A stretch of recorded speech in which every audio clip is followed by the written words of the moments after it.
नमस्कार, स्वागत है आपका। आप देख रहे हैं लंच ब्रेक। आपके साथ हूं मैं नेहा बातों में। इस वक्त एक बड़ी खबर आ रही है। कांग्रेस के सभी पदों से इस्तीफे का ऐलान करने वाले ए.के. एंटनी के बेटे अनिल एंटनी ने कहा है कि वो बीजेपी में नहीं जा रहे।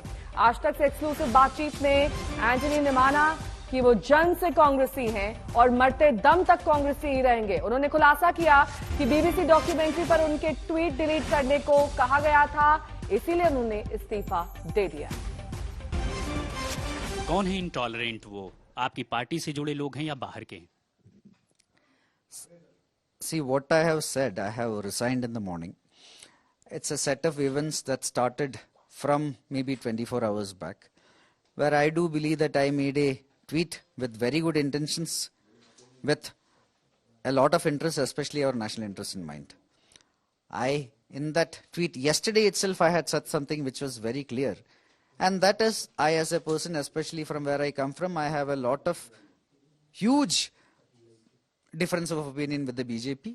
But when it comes to certain things, especially things pertaining to our core interests, our core national interest, including any threat to our sovereignty, these are not issues we should be playing politics with. So this is what I have in a mild manner mentioned in it. ऐसा लगता है जैसे आप डर गए हैं। अब नाम क्यों नहीं लेते? नाम ले लीजिए सबका जिसने आपको डराया। आपने कहा आप स्टैनफोर्ड में पढ़े हुए हैं और आप अपनी बातें, आपने तो रिजाइन भी ट्विटर पर दिया और ट्वीट भी डिलीट नहीं किया, तो नाम ले लीजिए। मैं दिया, लेकिन वो इसमें अलग बात है, क्योंकि वो बहुत वरिष्ठ सीनियर नेता है और I actually have a lot of personal relationship with them for a long time, and they have called me expecting a lot of, I'm sure they expect certain privacy and trust because Anil, आपने कहा बहुत वरिष्ठ और senior नेता इसके पीछे हैं, state के हैं या सेंटर के? ये अलग अलग बात है। स्टेट से भी और सेंटर से बहुत लोग मुझे कॉल किया था और वो ट्वीट हटाना चाहता था, लेकिन I didn't want to do that because of my own reasons. Because I feel that end of the day, like whatever I said, there is nothing I have said which is against the core ethics or any of the basic tenets of the Congress party in any manner. आपने कांग्रेस के पदों से इस्तीफा दिया है। कांग्रेस छोड़ेंगे नहीं छोड़ेंगे, अभी इस वक्त कुछ कह सकते हैं? I was born a congressman and I hope to remain a congressman till death. This is the organization this is the only organization I have any kind of love for. Bharat और इजिप्ट का साझा बयान। Egypt को अतिथि देश के रूप में आमंत्रित किया है, जो हमारी विशेष मित्रता को दर्शाता है। फ्रेंड्स, अरब सागर के एक छोर पर भारत है तो दूसरी ओर इजिप्ट है। दोनों देशों के बीच सामरिक समन्वय पूरे क्षेत्र में शांति और समृद्धि के लिए मददगार होगा।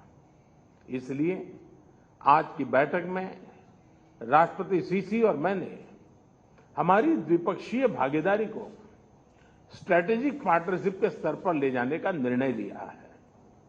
हमने तय किया है कि भारत इजिप्ट स्ट्रेटेजिक पार्टनरशिप के तहत हम राजनीतिक, सुरक्षा, आर्थिक एवं वैज्ञानिक क्षेत्रों में और अधिक व्यापक सहयोग का लॉन्ग टर्म ढांचा विकसित करेंगे। भारत और इजिप्ट दुनिया भर में हो रहे आतंकवाद के प्रसार से चिंतित है। हम एकमत है कि आतंकवाद मानवता के लिए सबसे गंभीर सुरक्षा खतरा है। दोनों देश इस बात पर भी सहमत हैं कि क्रॉस बॉर्डर टेररिज्म को समाप्त करने के लिए ठोस कार्रवाई आवश्यक है और इसके लिए हम साथ मिलकर अंतर्राष्ट्रीय समुदाय को सचेत करने का प्रयत्न करते रहेंगे। हमारे बीच सुरक्षा एवं रक्षा सहयोग बढ़ाने की भी अपार संभावनाएं हैं। पिछले कुछ वर्षों में हमारी सेनाओं के बीच ज्वाइंट एक्सरसाइज ट्रेनिंग एवं कैपेसिटी बिल्डिंग के कार्यों में उल्लेखनीय बढ़ोतरी हुई है।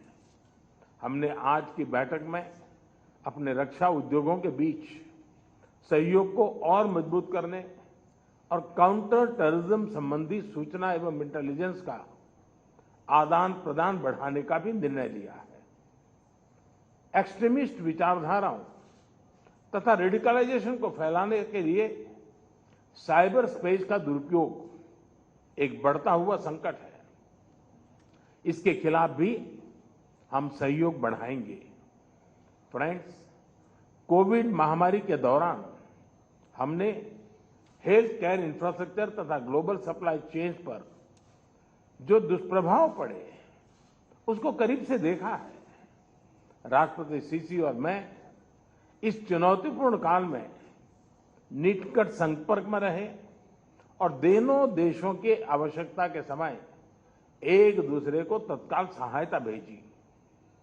आज हमने कोविड और उसके बाद यूक्रेन संघर्ष के कारण प्रभावित हुए फूड और फार्मा सप्लाई चेन्स को उस पर भी मजबूत करने की दिशा में व्यापक चर्चा की है। हम इन क्षेत्रों में आपसी निवेश और व्यापार बढ़ाने की आवश्यकता पर भी सहमत हुए हैं। हमने मिलकर यह तय किया कि अगले 5 वर्षों में हम अपने द्विपक्षीय व्यापार को $12 बिलियन तक ले जाएंगे। फ्रेंड्स, COP27 को सफलतापूर्वक होस्ट करने और क्लाइमेट के क्षेत्र में विकासशील देशों के हितों को सुनिश्चित करने के प्रयासों के लिए हम इजिप्ट की सराहना करते हैं। संयुक्त राष्ट्र तथा अन्य अंतर्राष्ट्रीय फोरम में भारत और इजिप्ट का लंबा और बेहतरीन सहयोग रहा है। हम दोनों ही अंतर्राष्ट्रीय विवादों के समाधान के लिए डिप्लोमेसी और डायलॉग की आवश्यकता पर भी सहमत है। एक्सेलेंसी, मैं एक बार फिर आपका और आपके डेलीगेशन का भारत में हृदयपूर्वक स्वागत करता हूं। मैं आपको और इजिप्ट के लोगों को नए साल की शुभकामनाएं भी देता हूं। बहुत बहुत धन्यवाद। Thank you, sir. May I now call upon the President of the Arab Republic of Egypt, His Excellency Mr. Abdel Fattah al-Sisi, to make his remarks. Sir, the floor is yours.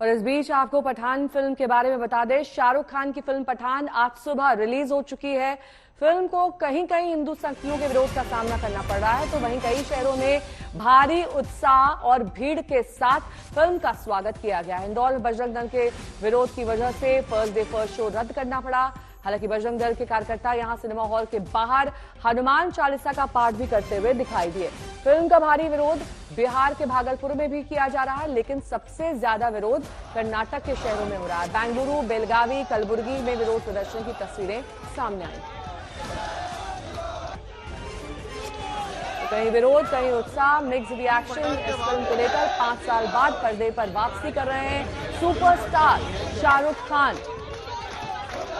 दरअसल इस film के गाने को लेकर विवाद हुआ था, जिसके बाद से ही हिंदू संगठनों ने कहा था कि वो फिल्म का बहिष्कार करेंगे और ऐसी तस्वीरें आज सामने आ रही हैं। भोपाल की ये तस्वीर देखिए, यहाँ पर थिएटर पर फिल्म का पोस्टर प्रदर्शनकारियों ने हटा दिया, तो कहीं पर जश्न भी बन रहा है। शाहरुख खान के फैंस बेसब्री से इस फिल्म का इंतजार कर रहे थे। फर्स्ट डे फर्स्ट शो लगभग हर शहर में एडवांस बुकिंग में हाउसफुल बताया जा रहा है।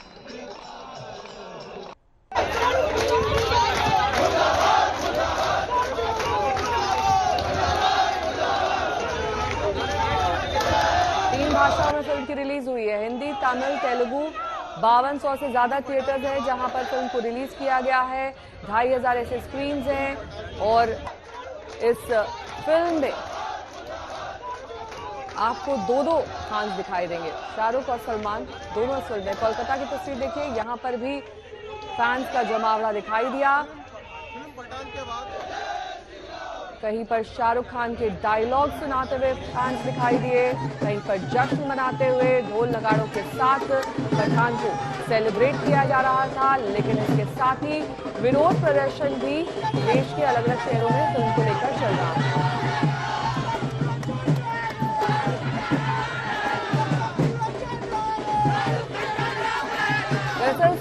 शाहरुख खान के गेटअप को लेकर भी काफी चर्चा है और इसी गेटअप में कई जगह पर फैंस उनके डायलॉग के साथ दिखाई दिए।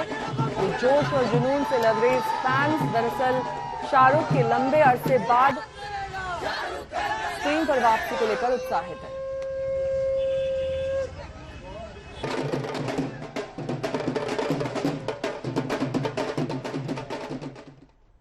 हजरतगंज इलाके की यह घटना है जहां पर अलाया अपार्टमेंट में 5 मंजिला इमारत गिरने से हड़कंप मच गया। एसडीआरएफ और एनडीआरएफ के साथ साथ सेना की टीम भी राहत और बचाव के काम में जुटी तो 15 लोगों को मलबे से निकाल लिया गया। अपार्टमेंट निर्माण को लेकर जांच के आदेश हालांकि दे दिए गए हैं। अलाया अपार्टमेंट को जारी की गई एनओसी की भी जांच की जाएगी और इस मामले में मेरठ से समाजवादी पार्टी के विधायक शाहिद मंजूर के बेटे नवाजिश मंजूर को हिरासत में लिया गया है।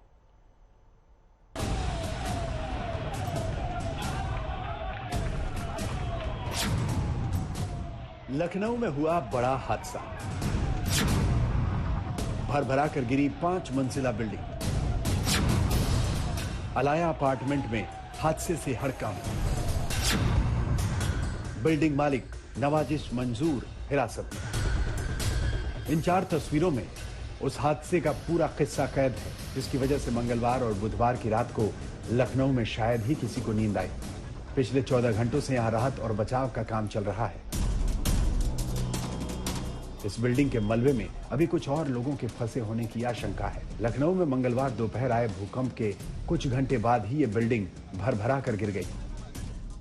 बिल्डिंग गिरने की यह खबर शहर में जंगल की आग की तरह पहुंची तो आनन फानन में पुलिस और प्रशासन की टीमें मौके पर गईं और जैसे ही ये खबर मलबे से बाहर निकली कि अभी कुछ और जिंदगियां यहां फंसी हैं, राहत और बचाव का काम तेजी से शुरू किया गया।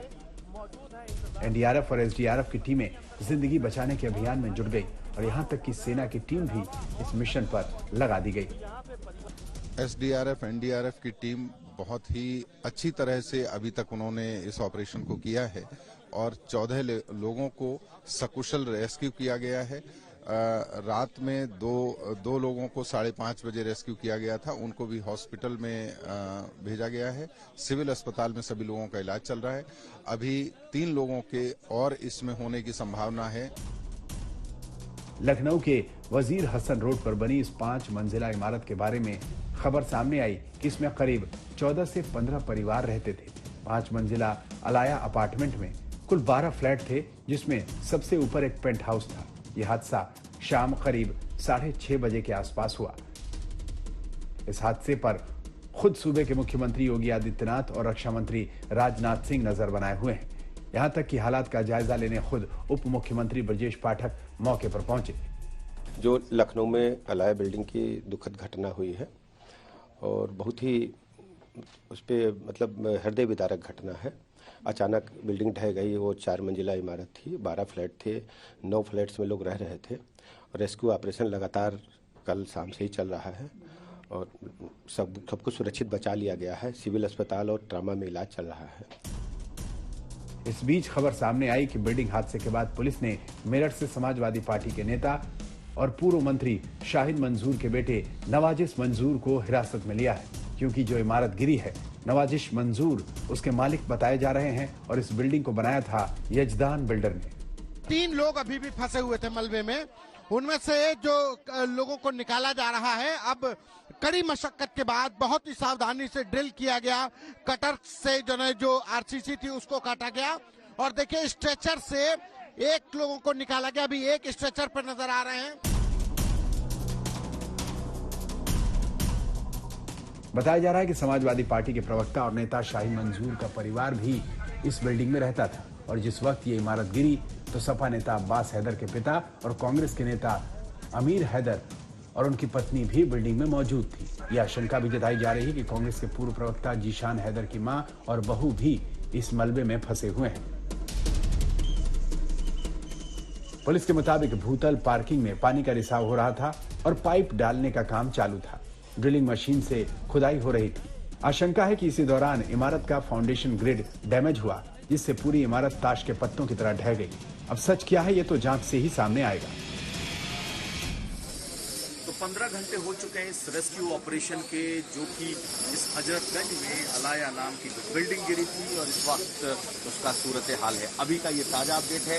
आखिरी जो 2 लोग फंसे हुए बताए जा रहे हैं, उनके लिए इस वक्त ड्रिलिंग का जो काम है वो चल रहा है। संतोष कुमार के साथ कुमार अभिषेक, लखनऊ आज तक।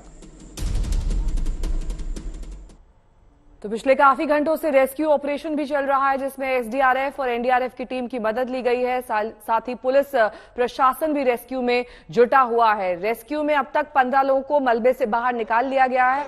हालांकि ये आशंका है कि अब भी 2 लोग मलबे के भीतर हैं, क्योंकि ये 5 मंजिला इमारत है। इससे आप समझ सकते हैं कि रेस्क्यू ऑपरेशन में कितनी दिक्कतें आ रही होंगी।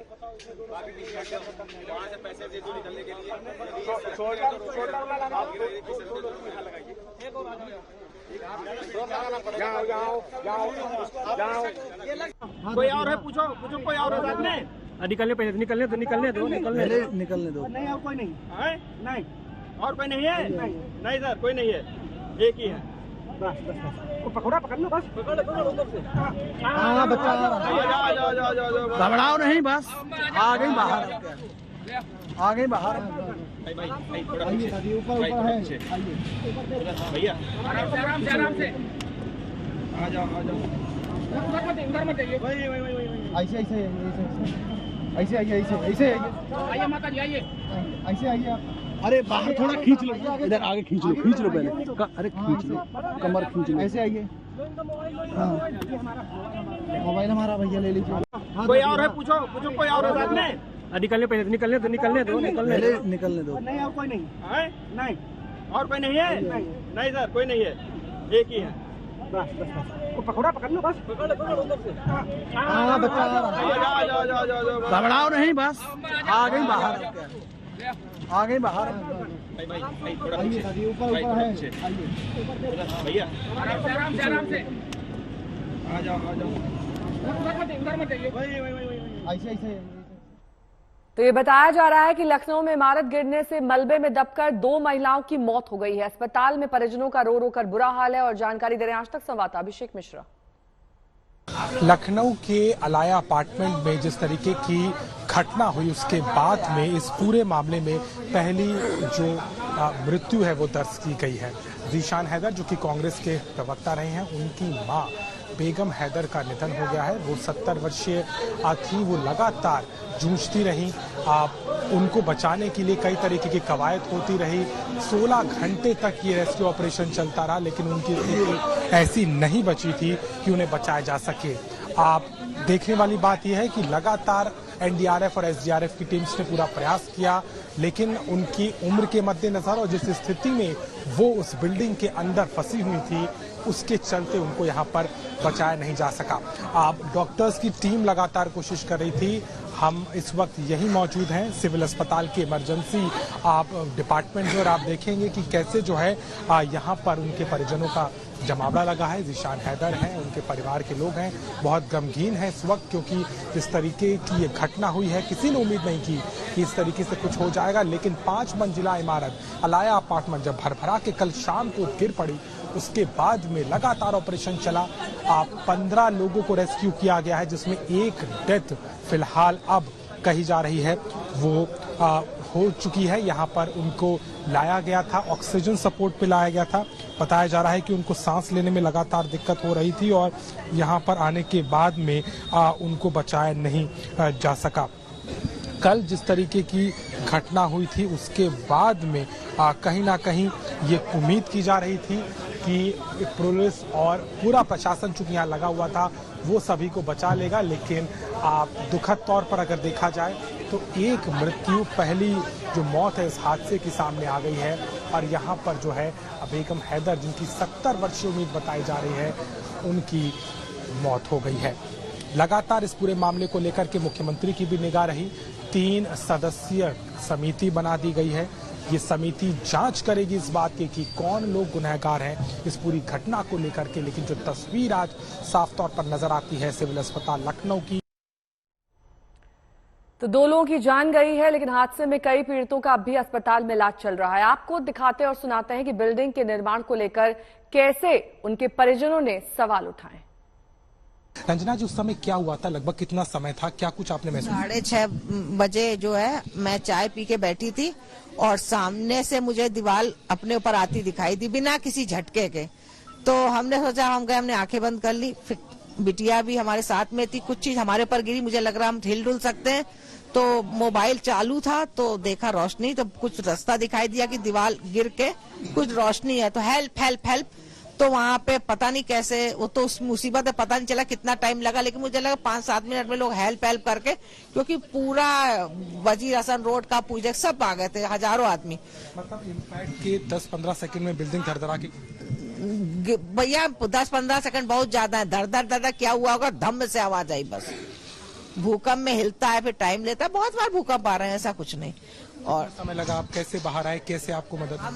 हम लग रहा 10 मिनट में लग रहा बाहर हो गए होंगे, क्योंकि मैं ईश्वर ने मुझे सामने ही कर दिया। तो वही हम चाहते हैं कि बिल्डिंग में गड़बड़ थी और इसमें बता रही थी कि वहाँ नीचे कुछ काम चल रहा था, पार्किंग में क्या कुछ 2 महीने चल रहा था। अब इन्होंने पूरी पार्किंग खोद दी थी और बिल्डिंग मजबूत नहीं थी, क्योंकि पिलर इसके इतने बड़े, इतने से, तो इसमें कहा बिल्डिंग 6-7 पिलर है सदेगी। बड़ा कारण मान सकते हैं जो खुदाई की। बिल्कुल बिल्कुल बिल्कुल। और खुद ही इन्होंने आज हमके दूसरे लोगों ने बताया कि ये जो है बिल्डिंग मजबूत नहीं थी, कहा था तो तुम, और खुद कल भाग गए। ये वैसे रोज जमे रहते हैं 6-7 बजे तक। आपको मिला, आपको बात अब बिहार की, जहां के डिप्टी सीएम तेजस्वी यादव को राघोपुर में लोगों ने भारी विरोध प्रदर्शन किया। उनके आगे जो दस्ता था उसे रोक लिया गया। अपने चुनावी क्षेत्र वो पहुंचे थे विकास योजनाओं के शिलान्यास के लिए, लेकिन लोग सड़क, बैंक जैसी बुनियादी सुविधाओं की मांग के साथ सड़क पर आ डटे। जनता के इस विरोध और मांग पर तेजस्वी थोड़े तमतमा गए, लगा कि वो अपना आपा भी खो रहे हैं। पूरा मामला क्या है, देखिए। ये काफिला बिहार के डिप्टी सीएम तेजस्वी यादव का है और जमीन पर लेटी ये बिहार की जनता है, जिन्हें पक्की सड़क चाहिए, स्कूल, कॉलेज चाहिए।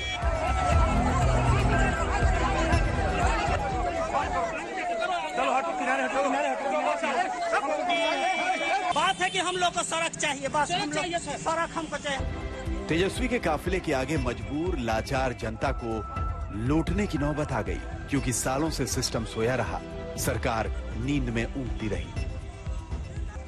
ये तेजस्वी का अपना इलाका है, राघोपुर लालू परिवार का गढ़ रहा है, लेकिन सिर्फ इसी से किसी इलाके की किस्मत नहीं बदल जाती। और से देखिए, एक महिला एक बच्चे को गोद में उठाए नारे लगा रही है, एक बुजुर्ग माँ भी रास्ता रोक कर खड़ी है। बड़ी छोटी सी मांग है सड़क पक्की करने की, लेकिन इसके लिए लोगों को डिप्टी सीएम की कार के आगे खड़ा होना पड़ा।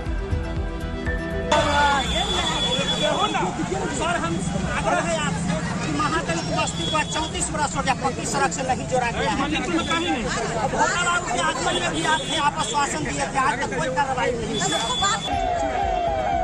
तेजस्वी यहाँ से आगे बढ़े तो लोगों ने उन्हें फिर से घेर लिया। नौजवान अपने डिप्टी सीएम से कुछ कहना चाह रहे थे, अपनी बात रखना चाह रहे थे, लेकिन तेजस्वी तमतमाए दिखे। हाथ से भीड़ को दूर हटने को कहते रहे, उनकी बातों में गुस्सा झलक रहा था।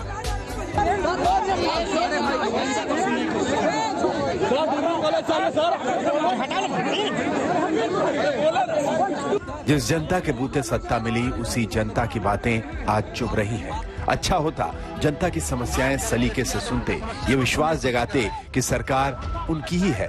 खैर, यहाँ से तेजस्वी आगे बढ़े, फीता काटने की औपचारिकता पूरी की और थोड़े ठंडे हुए तो मीडिया से बात भी की।